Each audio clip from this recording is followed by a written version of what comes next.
Hello అండి, welcome to our channel ఉప్పు కారం మసాలా. నేను మీ అర్చన. ఈరోజు నేను చేయబోయే వంట పాలకూర పప్పు అండి. దీనికి కావాల్సిన ఇంగ్రీడియంట్స్: ఒక చిన్న గ్లాస్ పప్పు, ఒక పెద్ద కట్ట పాలకూర, ఆనియన్, 4 టమాటోస్, పచ్చిమిర్చి, ధనియాల పొడి, కారం, పసుపు అండి.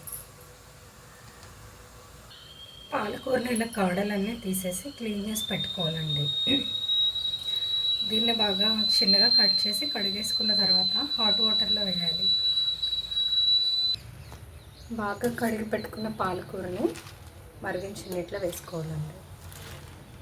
ఇలా ఎందుకు చేస్తున్నానంటే, డైరెక్ట్గా పాలకూరని మనం కుక్కర్లో పప్పుతో పాటు వేసేస్తే పాలకూరే కాదు ఏ ఆకుకూరైనా టేస్ట్ అంత బాగా ఉండదండి.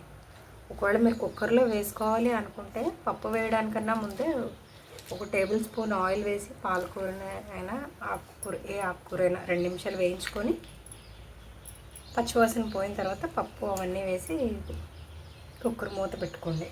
డైరెక్ట్గా కుక్కర్లో వేసేస్తే కొంచెం ఆకుకూర స్మెల్ అలానే ఉంటుందండి. వేడి నీళ్ళలో ఎక్కువసేపు ఏం కాదు, 2 నిమిషాలు, కొంచెం కలర్ మారాలి.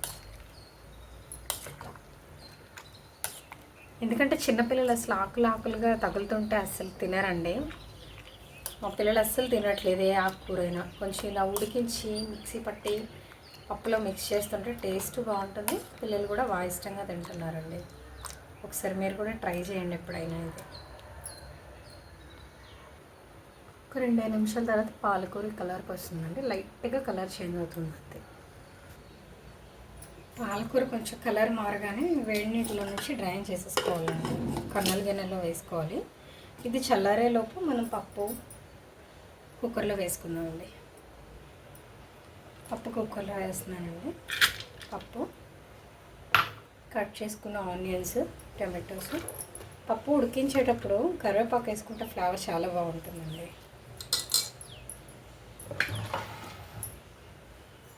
అలాగే 1/2 టేబుల్ స్పూన్ పసుపు, 1/2 టేబుల్ స్పూన్ కారం, 1/2 టీ స్పూన్ ధనియాల పొడి. ఒక గ్లాస్కి 2 గ్లాసులు చొప్పున తీసుకొని కుక్కర్ క్లోజ్ చేసుకోండి. పప్పు కుక్కర్లో పెట్టినప్పుడు అది పొంగకూడదంటే లైట్గా 1 టేబుల్ స్పూన్ ఆయిల్ వేసుకోవాలండి.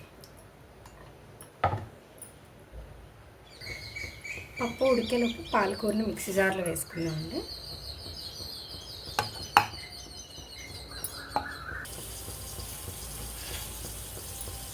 పాలకూర మిక్సీ పట్టేసామండి. తాలింపు వేసే ముందు ఒక చిన్న నిమ్మకాయ సైజ్ అంత చింతపండు వాటర్లో వేసుకోండి.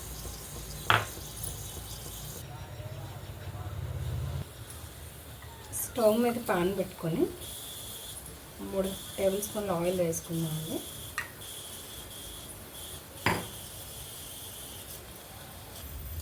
ఆయిల్ వేడెక్కగానే మనం రెడీ చేసుకున్న పోపు వేసుకున్నామండి. పోపు వేగిన వెంటనే మనం మిక్సీ చేసి పెట్టుకుని పాలకూర వేసుకోవాలి.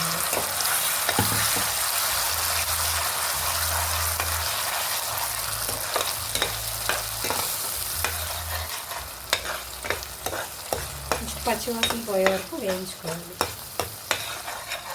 ఒక 2 నిమిషాలు పడుతుంది. పాలకూర వేయించేటప్పుడే లైట్గా ఉప్పు, కొంచెం కారం వేయండి. ఆల్రెడీ పప్పులో వేసాం కదా. ఒకవేళ సరిపోయేది అనుకుంటే ఇందులో వేయాల్సిన అవసరం లేదు. నేను అందులో బాగా కొంచెం వేసాను, అందుకే కొంచెం వేసాను. పాలకూర వేగిపోయిందండి. ఇప్పుడు ఆల్రెడీ ముందుగా ఉడికించుకున్న పప్పును తీసుకొని ఈ నీసుకట్తో బాగా మెత్తగా చేసేసారు. లేదా పప్పు గుత్తి కానీ గరిట ఏదైనా పర్వాలేదు.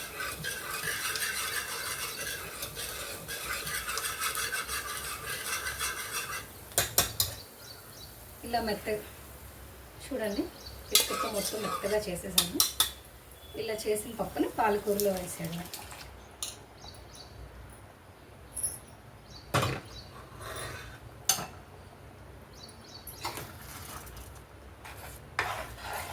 ఇది కొంచెం ప్రాసెస్లా అనిపించినా సరే టేస్ట్ చాలా బాగుంటుందండి. టేస్ట్ బాగుంటుంది. పాలకూర నచ్చిన వాళ్ళకి కూడా నచ్చుతుంది అన్నమాట. ఏ ఆకుకూర కూడా తెలియదు అసలు వాళ్ళకి. మనం చెప్తే తప్ప ఏ కూరది చాలా బాగుంది అంటారు. ఇవన్నీ పాలకూర నచ్చిన వాళ్ళు. మా పిల్లలు అయితే చాలా ఇష్టంగా తింటారండి దాన్ని.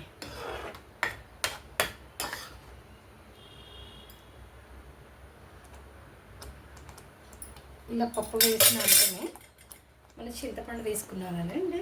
దాని నుంచి కొంచెం వాటర్ వేసి రసాలు తీసుకొని ఇందులో యాడ్ చేసుకోవాలి.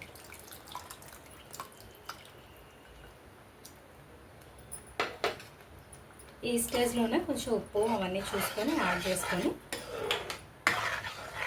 ఒక 5 నిమిషాలు ఉడికిస్తే సరిపోతుందండి. ఒకవేళ మీకు కొంచెం పలుచగా కావాలన్నా సరే వాటర్ యాడ్ చేసుకోవచ్చండి. నేనైతే కొంచెం పలుచగానే చేస్తున్నాను అన్నంలో కలుపుకోవడానికని. పాలకూర పప్పు రెడీ అయిపోయిందండి. స్టవ్ ఆఫ్ చేసే ముందు కొంచెం ఫ్లేవర్ కోసం కొత్తిమీర.